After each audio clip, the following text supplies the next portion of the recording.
글로벌 비트 시간입니다. 4월 2일을 앞두고 좀 변동성이 클 걸로 예상을 하긴 했는데요. 간밤에는 엔비디아가 5% 넘게 빠지고 테슬라 역시도 또다시 5%대 조정이 나오는 등 빅테크 종목들을 위주로 해서 큰 폭의 낙폭이 확인됐습니다. 다시 한번 투심이 관세에 따라서 오르락 내리락 하는 모습을 나타내고 있는데요. 트럼프 대통령이 5시부터 우리 시간으로 연설을 하겠다고 이야기를 했는데 관세 관련한 언급이 아직까지는 확인이 되지 않고 있습니다. 이 부분도 저희가 체크가 되는 대로 전해드릴 수 있도록 하겠습니다. 네, 트럼프 대통령이 이제 앞서 여성의 달 행사에 참석을 했는데 그 스케줄이 조금 늦어졌더라고요. 그래서 지금 발표가 지연되고 있는 게 아닌가 싶습니다. 잠시 후 나오는 대로 정리를 해드리도록 하겠고요. 일단 미국 증시 마감 상황부터 체크를 해보도록 하시죠. 이제 우리 시간으로 오전 5시에 자동차 관세를 발표하겠다 예고를 하다 보니까 시장에서는 여기에 대한 경계감이 상당히 짙어지는 양상이었습니다. 어제까지 3거래일 연속 오른 피로감까지 더해지면서 3대 지수 일제히 하락으로 진행이 됐습니다. 나스닥 지수 2% 하락하면서 17,900포인트 선을 반납했습니다. 이제 다시 조정권에 진입했고요. S&P 500 지수는 1.1%의 낙폭 5,700포인트 선도 이제는 위태로운 상황입니다.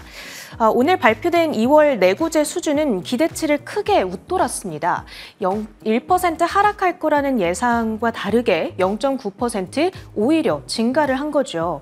그러니까 지금 실물 경제 지표들은 견고하게 받쳐주고 있는데 투자 심리 혹은 센티먼트가 약한 상황이구나 이런 상황들이 발견되고 있는 거고요. 알베르토 무살렘 세인트루이스 연은 총재의 발언도 전해졌습니다. 이 트럼프의 관세가 인플레이션에 미치는 영향이 일시적이지 않을 수도 있다. 얼마 전 FOMC 때 파월 의장은 일시적일 거라고 얘기를 했잖아요. 이 두 사람의 의견이 좀 갈라지고 있는 모습을 확인하고 있는 겁니다. 만약에 이 무살렘 총재의 말처럼 일시적이지 않은 거라면 더 제약적인 정책을 더 오랫동안 지속해야 되는 상황이 되는 건데 이 점은 시장에 부담을 가할 수가 있겠습니다. 오늘 상품 선물 시장에서는 국제 유가가 오름세입니다. WTI 기준으로 1.2% 상승하고 있는데요. 일단 미국의 원유 재고가 지난주 크게 감소한 것으로 나타났습니다. 거기에 더불어 트럼프 대통령이 베네수엘라에서 원유를 수입하는 나라에 관세를 부과하겠다고 경고한 점 역시도 상승 요인으로 작용하고 있습니다. 간밤 또 하나의 월가 IB가 S&P 500 지수의 연말 목표치를 하향 조정했습니다. 영국계 IB 바클레이즈에 해당하는데요. 얼마 전 골드만삭스, 야데니, RBC에 이어서 네 번째가 되겠죠. 베뉴 크리슈나 전략가 팀에서 얘기를 합니다. 관세가 미국의 경제 활동을 상당히 둔화시킬 것이다. 그런데 그게 경기 침체를 야기할 정도까지는 아닌데 기업들의 이익이 어느 정도 타격을 받을 것이다. 지금 여기서 가정하고 있는 시나리오는요. 중국에 대한 고율 관세는 트럼프가 유지를 하되 다른 국가들에 대한 상호 관세는 5% 정도로 가정을 했을 때 나오는 계산값이 되겠습니다. 기본 시나리오를 기존의 6,600에서 이제는 5,900까지 대폭 낮춰 잡았습니다. 이 괄호 안에 써져 있는 숫자는 발생 확률을 얘기하는 거죠. 60%의 확률로 연말 5,900을 타겟하고 있는 거고요. 낙관 시나리오대로 간다면 6,700, 비관 시나리오대로 간다면 4,400을 점치고 있습니다. 이 부분 확인이 필요해 보입니다. 히트맵을 열어서 전반적인 시장의 분위기도 살펴보시죠. 관세에 민감한 기술주들을 중심으로 강력한 매도세가 유입이 됐습니다. 엔비디아, 대중 수출에 대한 추가적인 리스크가 부각됐습니다. 6% 가까운 낙폭, 브로드컴과 AMD 역시 4% 동반 급락세를 나타냈고요. 테슬라는 최근 5거래일간 24% 넘게 상승하면서 287달러대까지 회복을 했었죠. 그런데 오늘 5.6% 급락을 한 채 거래를 마칩니다. 그리고 관세 관련 뉴스가 나올 때마다 시장이 울고 웃고 하는 흐름이 반복되고 있는 요즘인데요. 오늘의 경우에는 필수 소비재 그리고 유틸리티 업종, 경기가 흔들릴 때 방어적인 매력이 부각되는 업종을 중심으로 매수세가 유입됐습니다. 특히 필수 소비재 섹터 내에서는 펩시콜라라든지 프록터앤갬블 등 일상에서 반드시 필요한 제품들을 만드는 회사들이 강했고요. 유틸리티 섹터 내에서는 데이터 센터 전력망 업체들을 제외한 전력 공급사들이 강세를 연출했습니다. 주요 기술주 중요한 이슈들이 아주 많았습니다. 오늘 엔비디아 주가 급락의 결정적인 이유가 됐던 뉴스입니다. 이 중국 당국이 고성능 반도체의 에너지 효율 기준을 강화했다라는 소식입니다. 기존에 중국으로 수출되던 엔비디아의 H20 칩이 이제 이 새로워진 기준을 충족하지 못하는 상황이 생긴 겁니다. 즉 사용하는 전력에 비해서 효율이 낮은 문제인데요. 엔비디아는 지금 여기에 대한 대응책을 마련하고 있기는 하지만 어느 정도의 타격이 불가피할 것으로 예상되는 상황, 따라서 중국 내 판매가 계속 지속될 수 있을까 그 여부도 불확실하고요. 참고로 엔비디아의 중국향 매출 비중은 13% 차지하고 있습니다. 지금까지는 이게 의무사항은 아니고 권고사항이다 보니까 아직까지 그 13%의 매출이 전체적으로 타격을 받을 거다 이렇게까지 예단하기는 이릅니다만 어찌됐든 H20 칩 수출이 차단될 가능성 배제할 수는 없다라는 거죠. 엔비디아의 주가 5.7% 급락하면서 113달러 선에 종가를 형성했고요. 다음으로는 테슬라입니다. 주가는 약했습니다만 긍정적인 분석이 나왔습니다. 글로벌 IB 윌리엄 블레어의 의견인데요. 비록 지금은 좋은 뉴스, 나쁜 뉴스들이 산재하면서 테슬라의 주가가 등락을 거듭하고 있지만 결국에는 승차 공유 서비스 출시 등 긍정적인 재료들의 시장의 이목이 집중될 것이다. 그러면서 주가가 바닥을 치고 반등하지 않을까 이런 기대감을 내놨습니다. 다음으로는 아마존입니다. 아마존이 생성형 AI의 도입을 가속화하고 있습니다. 쇼핑과 건강 관련 챗봇을 테스트 중이라고 하는데요. 예를 들어서 내가 쇼핑을 할 때 챗봇에 원하는 물건 정확히 뭔지는 모르겠지만 이런 느낌이었으면 좋겠어 라고 물어봤을 때 이 추천하는 제품들을 AI가 쭉 목록을 만들어주는 그런 형태인 거죠. 아마존은 올해 AI 관련 투자 규모를 145조 원까지 늘리겠다고 예고한 바가 있습니다.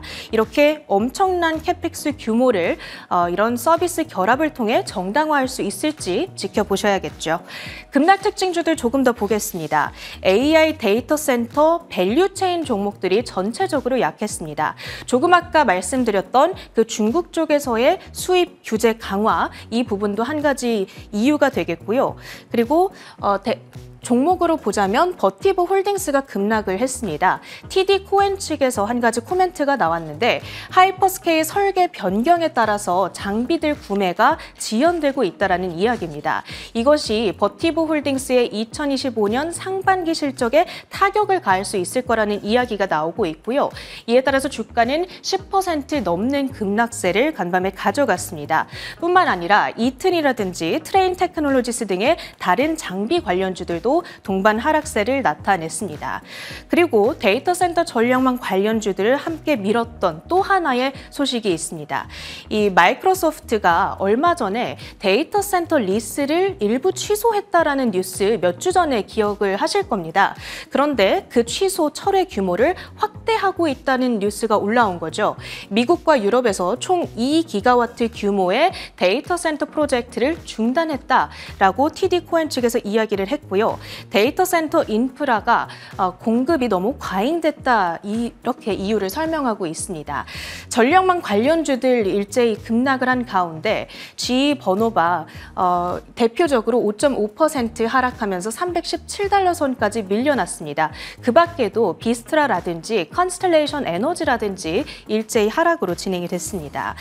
이슈와 실적에 따라 움직였던 특징주들도 볼까요? 저가 상품 할인 판매점이죠. 달러트리입니다. 실적이 좋았습니다. 거기다가 자회사인 패밀리 달러를 10억 달러의 사모펀드에 매각한다라는 발표까지 전해졌죠. 매출액이 50억 달러 그리고 주당 순이익이 2.29달러로 발표가 됐습니다. 매출이 부진했음에도 불구하고 양호한 이익을 거뒀다라는 점이 부각되고 있고요. 달러트리의 주가는 3.1% 뛰어오르면서 하면서 69달러 선 회복을 했습니다. 다음으로는 온라인 반려동물 용품 업체입니다. 추이인데요. 4분기 깜짝 실적 달성에 성공을 했습니다. 실적을 보시면 32억 5천만 달러의 매출액, 전년 동기 대비 15%의 급증이고요. 28센트의 주당 순이익을 발표했습니다. 거기다가 25년도 1분기 매출 가이던스 역시도 컨센서스를 웃도는 수준으로 발표를 했죠. 최근에 활성 고객 수가 크게 늘어나고 있다라는 사측의 코멘트가 전해지기도 했습니다. 마지막으로 게임스탑입니다. 전날 장 마감 후에 실적을 발표했죠. 실적 자체보다는 사측의 발표에 주가가 움직였는데 회사 자금으로 비트코인을 매입하겠다는 계획을 밝혔습니다. 마이크로 스트래티지와 비슷한 전략을 취해가겠다라는 이야기고요. 이에 따라서 주가는 12% 가까이 뛰어오르면서 28달러 선에 거래를 마쳤습니다. 특징주들 정리해보고요. 주요 외신 헤드라인들 살펴보시죠. 네, 간밤에는 또 상당한 뉴스들이 쏟아졌던 하루였습니다. 트럼프 대통령은 아직까지 연설에 나서지 못하고 있는 상황인데요. 매크로 한판 먼저 살펴보시죠. 자동차 완성품에 관세를 매길 수 있다라는 보도가 월스트리트 저널을 통해서 나왔습니다. 트럼프 대통령이 상호 관세가 예상했던 것보다는 훨씬 더 완화적일 수 있다라는 유화적인 메시지를 내놨음에도 불구하고 여전히 시장의 긴장도 높은 모습이죠. 자, 그리고 간밤에는 여는 총재들의 발언이 연이어서 나왔는데요. 카시카리 총재, 관세의 영향이 명확해질 때까지 정책을 유지해야 할 것이다 라는 이야기를 내놨고요. 그리고 무살렘 총재, 기대 인플레이션이 상승 조짐을 보인다면 연준의 물가 목표가 무조건적으로 우선이 돼야 할 것이다 라는 코멘트를 내놨습니다. 물가를 상당히 주시하고 있음을 두 총재의 발언에서 확인이 가능했고요. 연준이 계속해서 신중한 스탠스로 상당히 조심스러운 보폭을 이어나가고 있다는 점도 참고해 보셔야 되겠습니다. 2월 내구재 수주 이야기는 앞서서 체린 앵커가 전해주었고요. 700억 달러 규모의 미국 5년물 국채 입찰이 진행이 됐습니다. 그런데 이전에 진행됐던 국채 입찰 그래도 비교적 견조한 수요를 보였는데 5년물에 있어서는 약간 수요가 부진했다는 점 참고해 보시면 좋겠고요. 이번에는 주요 종목 이슈들입니다. 정말 여러 가지 이슈들이 많았는데 무엇보다 AI를 둘러싸고 여러 가지 논란들이 불거지고 있다는 점이 간밤의 핵심이었겠죠. 일단 테슬라 소식 먼저 살펴보면요. 다음 달 사우디아라비아에 진출하겠다라는 소식을 내놨음에도 불구하고 지속되는 유럽 내에서의 판매 부진과 여러 가지 전기차 판매 위축 소식으로 투자 의견은 하향 조정이 됐습니다. 테슬라 5% 넘게 빠졌고요. 마이크로소프트 이 소식은 잠시 후에 조금 더 자세하게 들여다보겠습니다. 미국이 중국 반도체를 규제하니까 중국도 조금은 우회적으로 미국의 반도체, 특히 엔비디아를 규제하려는 움직임을 보여주고 있습니다. 지금 미국은 중국의 반도체나 AI 기업 50여 개에 대해서 추가 제재 착수한다라는 소식 들려오고 있는데 중국 규제 당국의 이러한 대응이 또 AI, 반도체 센티멘탈에는 어떤 영향을 미칠지도 들여다보셔야 되겠죠. 자, 그리고 구글은 폭스콘과 함께 9천만 달러 규모의 클라우드 인프라 구축한다라는 소식도 들려오고 있습니다. 이와 함께 오픈 AI는 자체적인 데이터 센터 건립을 위해서 계속해서 애쓰고 있다라는 뉴스도 들려왔는데 센티멘탈에 긍정적으로 작용할 수 있는 뉴스들과 부정적으로 작용할 수 있는 뉴스들이 혼재하고 있는 요즘입니다. 하지만 간밤에는 부정적으로 뉴스가 조금 더 해석이 된 경향이 있었고요. 첫 번째 헤드라인 먼저 살펴보겠습니다. 미국 백악관이 도널드 트럼프 대통령이 기자회견을 열어 자동차 산업에 대한 관세를 발표할 것이라고 밝혔습니다.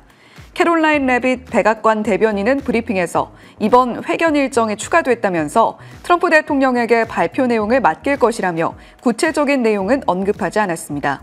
그러나 월스트리트 저널은 이번에 트럼프 대통령이 발표할 자동차 관세는 부품에는 관세를 부과하지 않고 완성차에만 관세를 부과하는 방향으로 발표될 가능성이 있다고 전했습니다. 네, 결국에는 자동차 완성차 업체들, 특히 해외에서 제조를 해서 미국으로 수출하는 기업들에게 조금 압박으로 작용할 수 있는 그러한 뉴스라고 할 수 있겠습니다. 멕시코, 일본, 그리고 우리나라가 세 번째 지금 차지를 하고 있고요. 캐나다, 독일까지 이렇게 타국에서 생산이 돼서 미국으로 들어가고 있는 자동차의 볼륨을 나타내고 있는 그래프입니다. 덜 가혹한 관세를 예고했던 트럼프 대통령, 그런데 자동차 완성차 업체들은 참 참 들었다 놨다 하는 요즘이죠. 월스트리트 저널에 따르면 이렇게 자동차 부품에는 관세 부과를 하지 않을 것이다 라는 이야기를 하고 있으니까요. 이 부분이 미국 시장에도 그대로 반영되는 모습을 나타내기도 했습니다. 다음 장 이어서 살펴보시면요. 여러 가지 완성차 기업들은 대체로 주가가 하락한 반면에 자동차 부품주들은 오름세를 나타냈습니다. 어떻게 해서 이러한 월스트리트 저널의 보도가 나오게 됐는지 들여다보면요. 버니 모레노 상원의원 공화당 소속입니다. 멕시코와 캐나다산 자동차가 약 400만 대다. 그런데 해당 자동차를 미국에서 만들게 된다면 미국 내에서 생산하는 자동차가 훨씬 더 크게 나타날 것이다라는 이야기를 하고 있는 것이죠. 지금 트럼프 대통령이 연설에 나서고 있는 것 같은데요. 4월 관세는 상호주의보다 더 관대할 것이다라는 이야기하고 있고요. 일부 예외가 있겠으나 현재 논의 중인 사안이다. 예외가 아주 많지는 않을 것이다라고 이야기를 했습니다. 지금 속보가 전해지고 있네요. 트럼프 대통령이 외국산 자동차에 25% 관세를 공식적으로 부과하겠다라고 발표를 하고 있습니다. 다시 한번 전해드리겠습니다. 트럼프 대통령이 외국산 자동차에 25% 관세 부과하겠다라는 소식 공식적으로 발표를 했습니다. 이에 따라서 지금 테슬라가 간밤에 조정에 더해서 시간외에서 추가적으로 하락하고 있고요. EV 업체들도 일제히 하락하는 흐름을 함께 나타내고 있을 것으로 풀이가 되고 있습니다. 지금 어쨌거나 완성차 업체에게 부담이 될 수 있는 관세 부과안이 발표가 된 셈이고요. 지금 GM이라던가 포드라던가 여러 기업들이 계속해서 트럼프 행정부 인사들을 만나면서 어떻게 조율을 해야 될까 논의를 한 것으로 전해지고 있는데 일단은 완성차 업체의 25% 관세 부과로 트럼프 대통령이 발표를 했다라는 점 참고해 보시면 좋겠습니다. 다음 장 이어서 살펴보시면요. 그렇다면 지금 해외에서 만들어서 미국 쪽으로 들어가고 있는 쪽 그리고 미국 내에서 자체 생산하고 있는 쪽이 어느 정도 비중을 차지하고 있는가도 정리를 해봤습니다.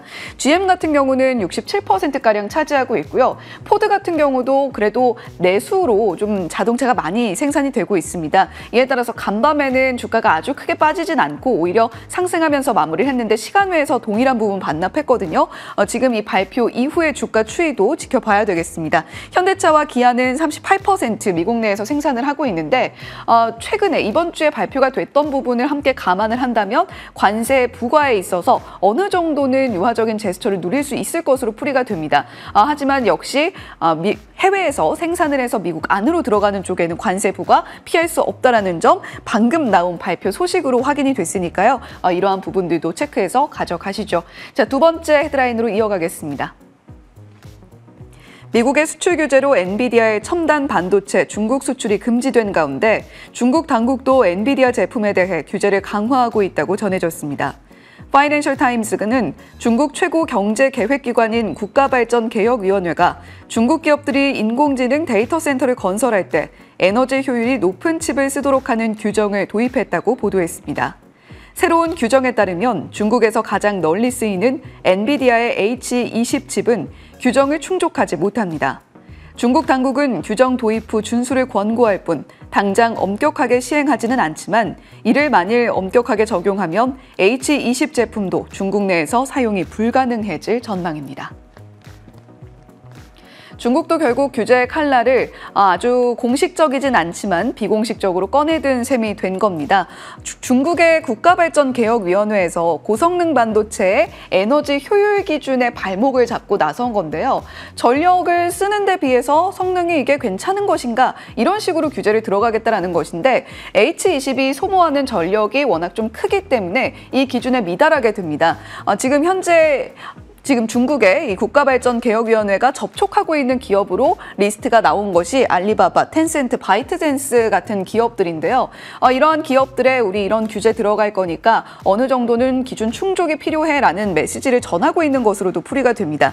일단 엔비디아 역시도 H20을 개조하는 방향으로 준비를 하고 있다라고 하는데 과연 개조를 한 이후에도 경쟁력이 있을지에 대해서 조금 의구심이 흘러나오고 있는 듯하죠. 다음 장 이어서 살펴보시면요. 간밤에 엔비디아의 주가는 5% 넘게 빠졌습니다. 전일 알리바바 CEO의 언급도 있었죠. 지금 미국이 지출하고 있는 비용이 과연 합당한지에 대해서 의문이 든다라는 이야기를 한 셈인데 H20이 만약에 성능이 저하된다면 가격적인 면에서도 경쟁력은 훼손됩니다. 반면에 화웨이나 중국 내 로컬 업체들의 경우에는 전력 효율과 성능 면에서 현지화 전략을 잘 구축을 하기 때문에 엔비디아보다 높은 경쟁력을 챙겨갈 수 있다는 것이겠죠. 그렇다면 엔비디아가 지금 현재 H20을 통해서 중국 내에서 어느 정도의 매출을 올리고 있는지도 체크를 해봐야 될 겁니다. 이어서 살펴보시면요. H20이 거의 지금 현재 중국에서 나오고 있는 대부분의 매출이라고 볼 수 있을 텐데 2025 회계연도 기준으로 중국 매출 비중은 엔비디아 13%입니다. 171억 달러 정도 나타나고 있고요. 글로벌 매출은 4위 정도 차지를 하고 있죠. 지금 국가별로 줄을 세워봤을 때 중국 쪽에서 나오는 매출이 4위라는 겁니다. 인텔 같은 경우도 물론 중국 내에 판매하고 있는 칩들은 있는데요. 지금 현재 규제에 저촉되거나 또는 매출에 크게 영향을 미칠 만큼 중국 내에서 판매가 활발하지는 않습니다. 지금 공식적으로 규제가 들어가는 것은 아니기 때문에 H20이 실제로 개조가 될지 그리고 다른 중국의 로컬 업체들이 그 수혜를 입게 될지도 지켜보셔야 되겠죠. 자, 이제 세 번째 헤드라인입니다. TD 코웨인이 마이크로소프트의 데이터 센터 건설 프로젝트가 축소 또는 연기되고 있다고 보고한 점이 부각되면서 AI 관련 비용 지출이 큰 기업들을 중심으로 다시 수익화 논란이 불거지고 있습니다. TD 코웨이는 지난 21일 메모를 통해 마이크로소프트가 미국 내 최소 2곳의 데이터 센터 운영업체와의 임대 계약을 해지했고 그 규모가 수백 메가와트에 달한다고 밝혔습니다.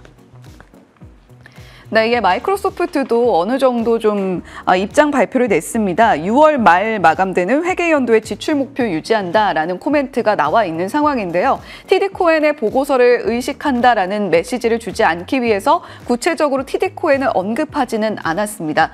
마이크로소프트의 데이터 센터 임대 계약 폐기가 시장에 던지는 메시지는 꽤나 충격파가 컸다라고 보여지는데요. AI 관련 지출 이야기가 앞서서 전해드린 것처럼 알리바바 회장을 통해서 도 전해진 만큼 연속적으로 좀 시장의 센티멘탈에 타격을 주고 있습니다.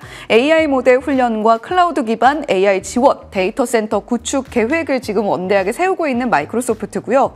2025년 회계연도 기준으로 연간 800억 달러 규모의 대규모 투자 계획을 세우고 있기도 합니다. 자, 그렇다면 마이크로소프트가 현재 추진 중인 AI 데이터 센터 관련 프로젝트들 어떤 것들이 있는지 위스콘신주 러신 카운티 데이터 센터가 있습니다. 구체적인 투자 규모는 미공개이기는 한데요. 미국 내 AI 관련한 데이터 센터로는 아마 최대 규모가 될 것이다 라는 추산이 나오고 있고요. 그리고 무엇보다 스타게이트 프로젝트가 있죠. 슈퍼컴퓨터 프로젝트를 통해서 오픈 AI와 협력을 하고 초대형 데이터 센터 약 1,000억 달러를 투자하는 아주 천문학적인 규모가 들어갈 것으로 예상이 되고 있습니다. 일단 TD 코엔이 발표한 내용들이 어느 정도까지 마이크로소프트가 인정하고 또 발표를 할지는 모르겠으나 그러한 부분들을 계속해서 앞으로 AI 데이터 센터 관련한 비용 지출이 줄어드는지 여부는 확인을 해봐야겠죠. 빅테크 기업들도 전반적으로 내림세 나타냈으니까요. 오늘 우리 시장에서의 관련 종목들의 움직임도 함께 살펴보실 필요가 있겠습니다. 글로벌 비트 전해드렸습니다.